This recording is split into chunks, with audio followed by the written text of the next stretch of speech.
النبيين شفيع المذنبين رحمة للعالمين مولانا وسيدنا أبي القاسم محمد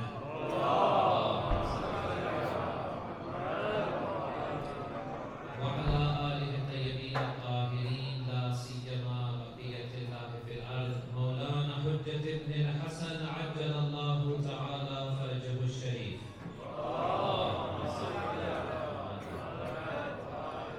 ولعنة الله على أعدائهم أجمعين من الآن إلى قيام يوم الدين. أما بعد فقد قال الإمام الرضا عليه الصلاة والسلام يا ابن الشبيب إن كنت باكيا لشيء فابكي للحسين بن علي.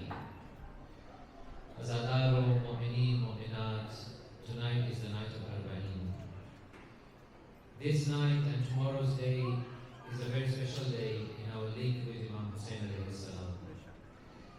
The Holy Prophet has told us that whenever any of your loved ones pass away, on the 40th day after their death, hold a gathering and remember them. In other hadith we read that when a mu'min dies, the earth cries upon that mu'min, because the earth says, this mu'min prayed namaz on me. The fifth Imam, Imam Muhammad Baqi, says that when Abu Abdullah was killed, the earth turned black and the sky turned red. And the whole world and the earth and the sky, they cried upon Abu Abdullah. Mu'mineen, we are gathered on this 40th day after the shahadat of Sayyid al-Shuhada to remember him, to renew our pledge to him, and to weep and to cry for him. Imam Rada has invited us here. You know what he says? Imam Rada has invited us here. He says, Ya ibn al-Shabib, O son of Shabib, if you are to spill a drop of tear on anything, if you're going to cry on anything, then let your tears be for Husayn ibn Ali. This majlis has been organized by the Holy Prophet, and you are invited by Bibi Fatima. And the biggest azadar in this majlis is Amirul Mu'mineen. And the one who is receiving us at the door is Imam Hassan. Tonight is the night where we renew our pledge to Abu Abdullah. And we remember some of the things that happened to Imam Husain alayhi salam. Let me take you back to the beginning. It is the time of Asr on the day of Ashura. Abu Abdullah is alone. He has just finished burying Hazrat Ali Asghar. Abu Abdullah stands alone. They fire so many arrows into the body of Abu Abdullah that Abu Abdullah becomes weak.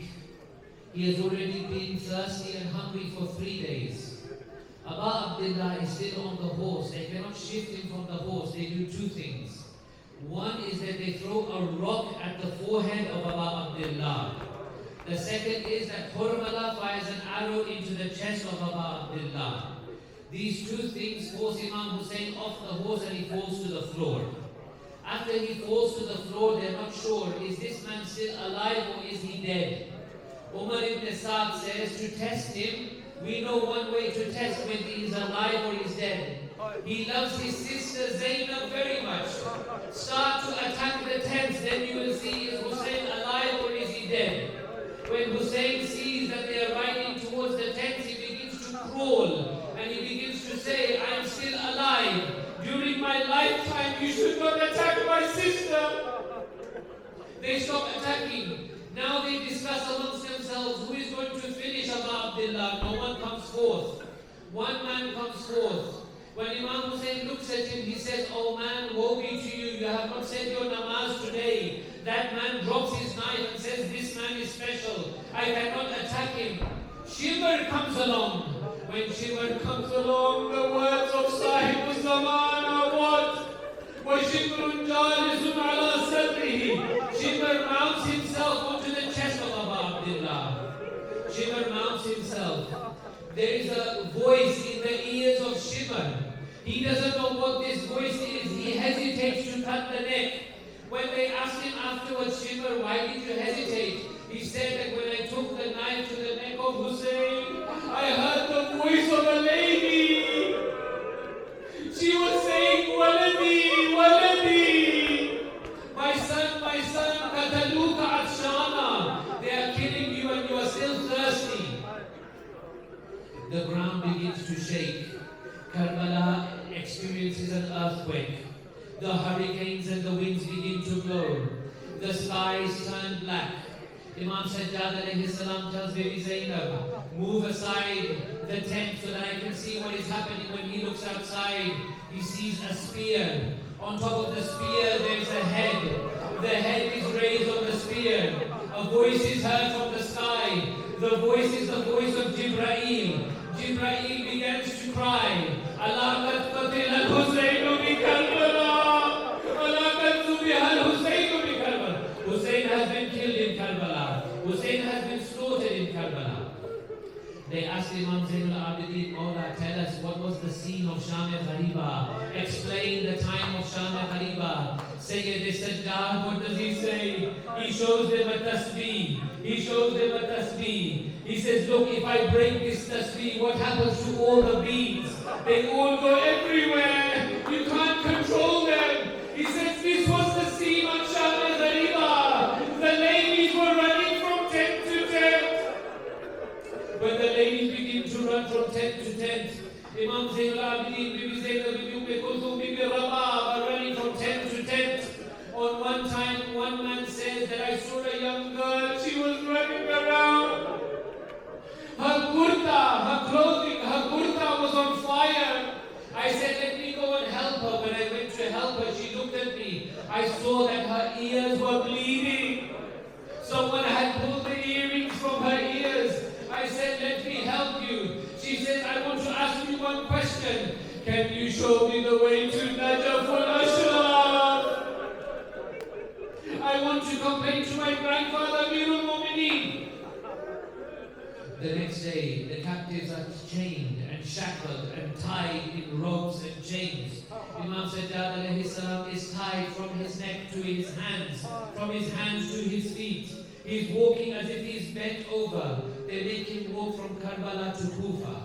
When they enter into Kufa, the drums begin to beat. People are celebrating. People are thanking Allah for what has happened.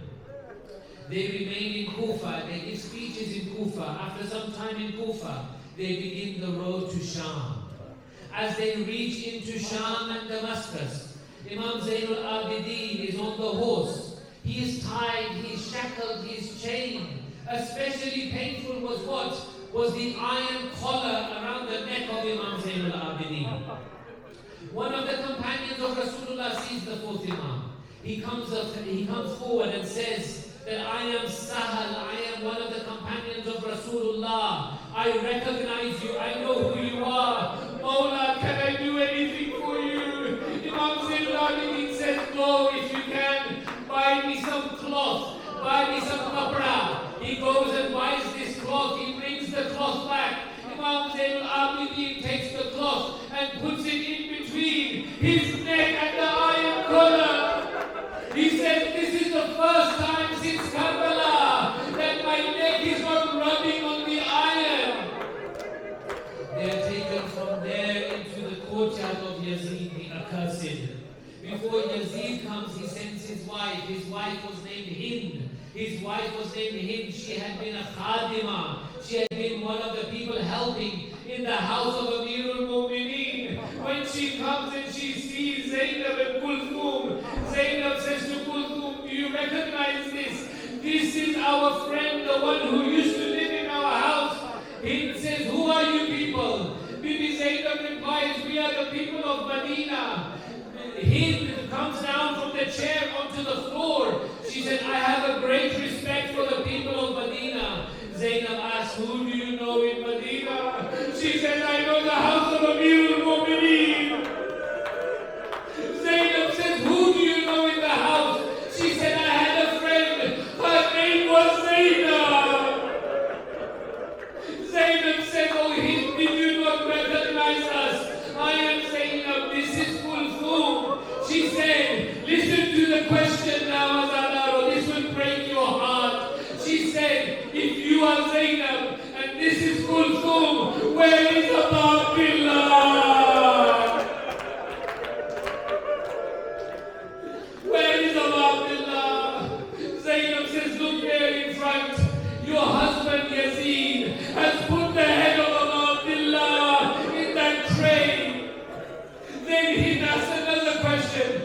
says, if this is Abu Abdullah, Aina Abul Fadl Abbas. If this is Abu Abdullah, where is Hazrat Abbas? They are imprisoned in the Zindan of Sham. Hazrat Sakina, Bibi Sakina passes away in the Zindan. They bury Janab Sakina in the Zindan.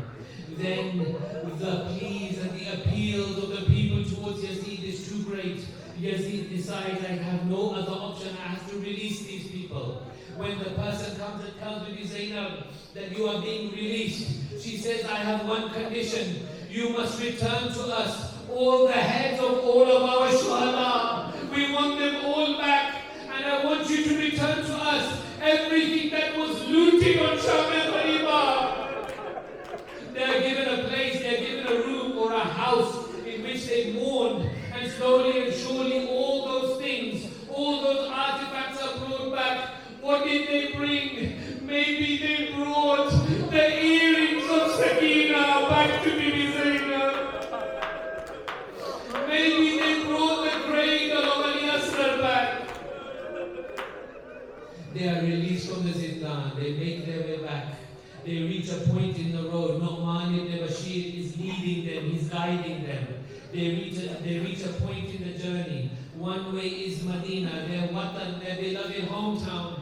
The other way is Karbala. Bibi Zainab, Imam Husain, they look at one another. They say, we will go to Karbala. Jabir, the great companion Jabir bin Abdullah al-Ansari, has already reached in Karbala. The first Zahir of Abu Abdullah is Hazrat Jabir. He is there with his servant Atiyah. Jabir by that time had become almost blind. They say when Jabir reached Karbala, the first thing he does is he goes to Furat. He does the ghusl of ziyarat. He then takes off his shoes and then he walks to the grave. When he sees a grave there, that this is the grave of Gharib, Atshan, Madloom. When he sees that grave, Jabir, he falls down unconscious there. Atiyah says to him, Jabir, I can see from far away there are a group of people coming, but I've never seen these kinds of people. They are all disheveled. They are covered in black clothes. Their parcham, their flags are black. They are walking in grief and in sorrow. When they come closer, Atiyah says, Jabir, if I'm not mistaken, this is the grandson of Rasulullah. When Jabir goes to Imam Sajjad, he tries to hug Imam Sajjad. Imam Sajjad moves back. Jabir says, Maula, have I upset you? Imam says, Jabir, you have not upset me. But there are so many bruises on my body, Jabir. Jabir says, Maula, tell me what happened here. What happened here? Now what does Imam Zainul say? Does he tell Jabir that my Ali al-Akbar was killed here? Does he tell him Qasim was trampled? Does he tell him the arms of Abbas were cut? Janab Zainab comes forth. She has no other intention. The only place she wants to go is on the qabr of Imam Husain. When she reaches the qabr of Imam Husain, Zainab falls down on the qabr. What did she say? Azadari, we don't know, but maybe she said this.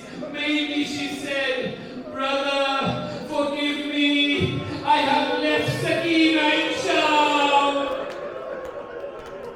I could not look after your amanat.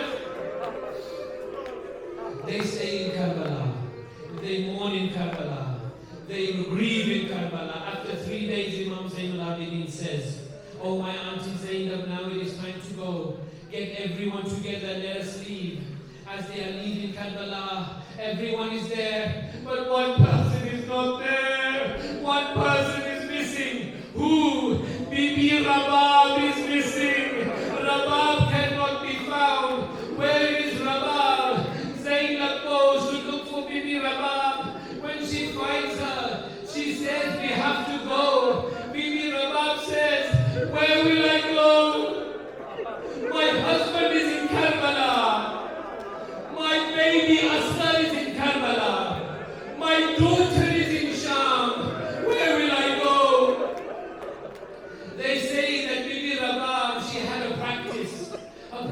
was for the whole of her life. She had taken 2 promises. She had taken 2 qasams. She said, number 1, after losing my Husain in Karbala, I will never drink cold water again.